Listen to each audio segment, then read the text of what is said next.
Brian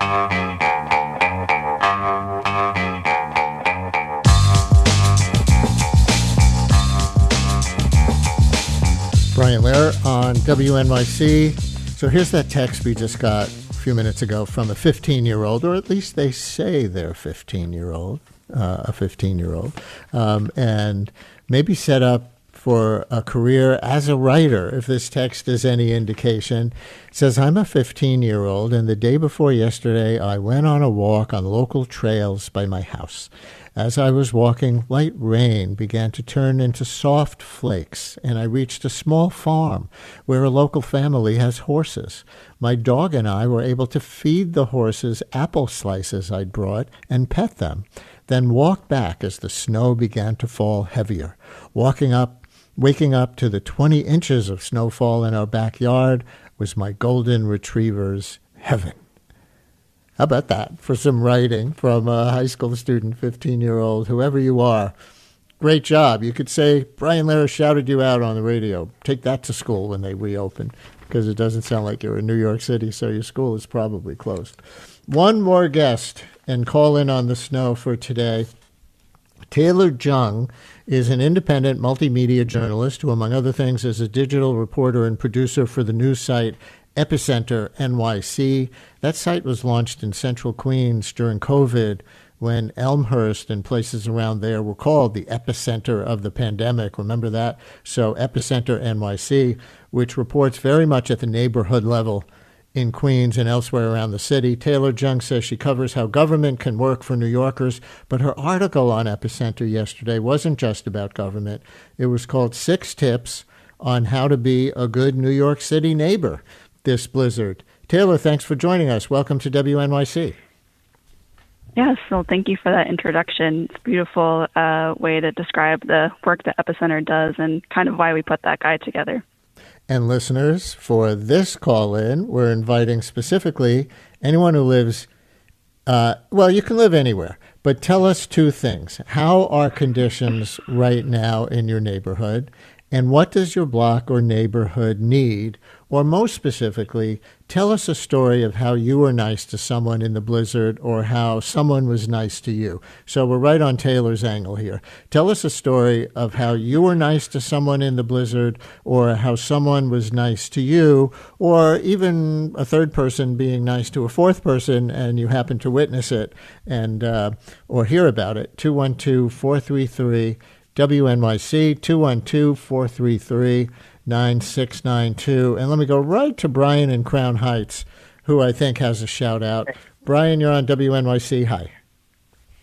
Hi. Oh, great. Yes. I wanted to shout out to our super, I call him, our superintendent. I live in a condo here in Crown Heights, and our street had so much snow and ice on it, and he did such a good job of cleaning off the sidewalk in front of our building, much better than further west when I went walking over to Nostrand.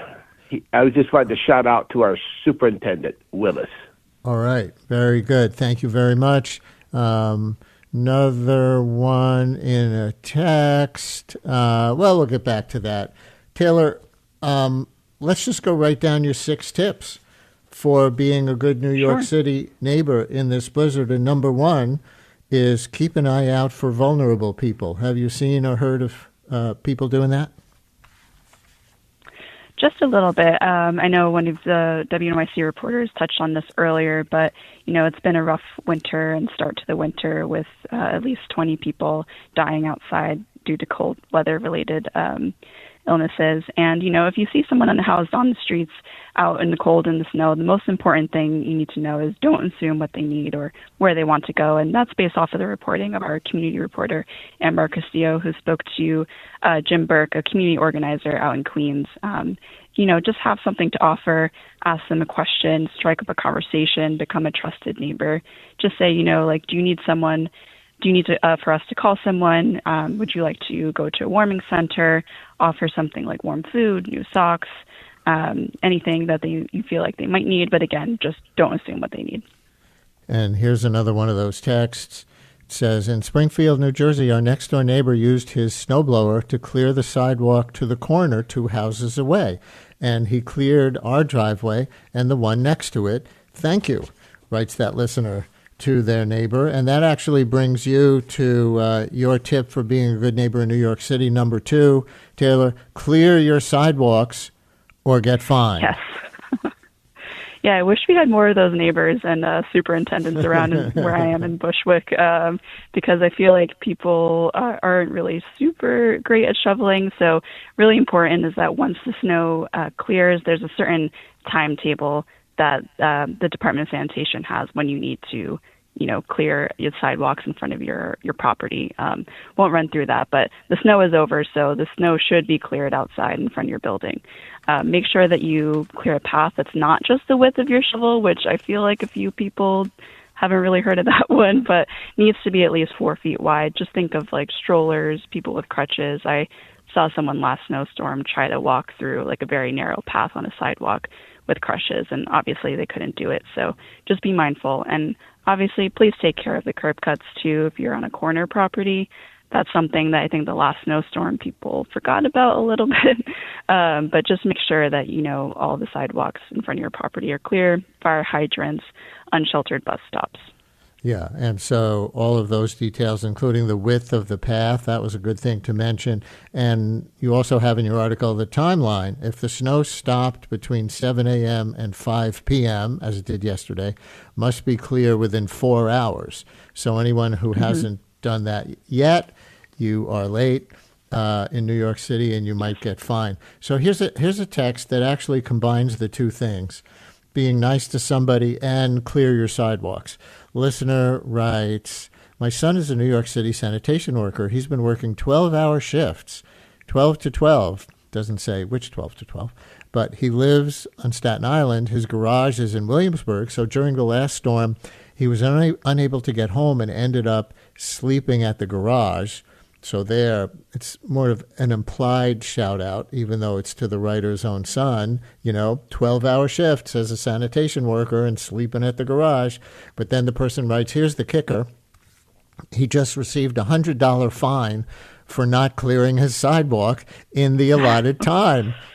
Go figure. Thanks for reading my rant, writes Ed in Sayreville. So I don't know if that's an excuse. Can you go to court, Taylor, and say, look, I was a sanitation worker. I was stuck in my garage in Staten Island, so I couldn't get home and clear my sidewalk. I think maybe that sanitation worker has a good excuse that they could use. But if you're a property building owner and you're able-bodied and you're able to maybe even hire someone to help out, like I've seen a few buildings around me, you have to clear the sidewalks. I mean, ultimately, you also don't want someone slipping out in front of your house and then suing you for that. So it's like a few $100 or someone hurting themselves in front of you and a potential lawsuit. If you can, just make sure you shovel.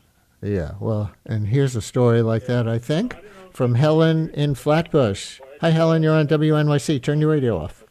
Yes, let me turn my radio off. Hi, Brian. Yes, I live in a private home, and it's a 4-person household here, and I'm sick, so I wasn't able to get outside to clear my own sidewalk, but one of the people in my household was outside doing it, and then suddenly I saw somebody else who is not in my household shoveling the snow for her, and she was doing the, sweeping up and doing other tidying of the property, but it was a real act of neighborliness that was at work yesterday. Yeah. Thank you, Helen. And here's Stephanie in Clinton Hill, who maybe did something similar and got an unexpected surprise as a result. Stephanie, you're on WNYC. Hello. Hi. I used to manage a building in Fort Greene, and I kind of looked forward to when it snowed every winter because it was really good exercise to shovel the sidewalk in front of the building. And one year I was out there by myself in my mid-50s, and this man walks up and he's like, hey, I'm a wine distributor, and I have some wine here that the labels fell off, and I'd love to give you this wine to thank you for doing such a good job on your sidewalk.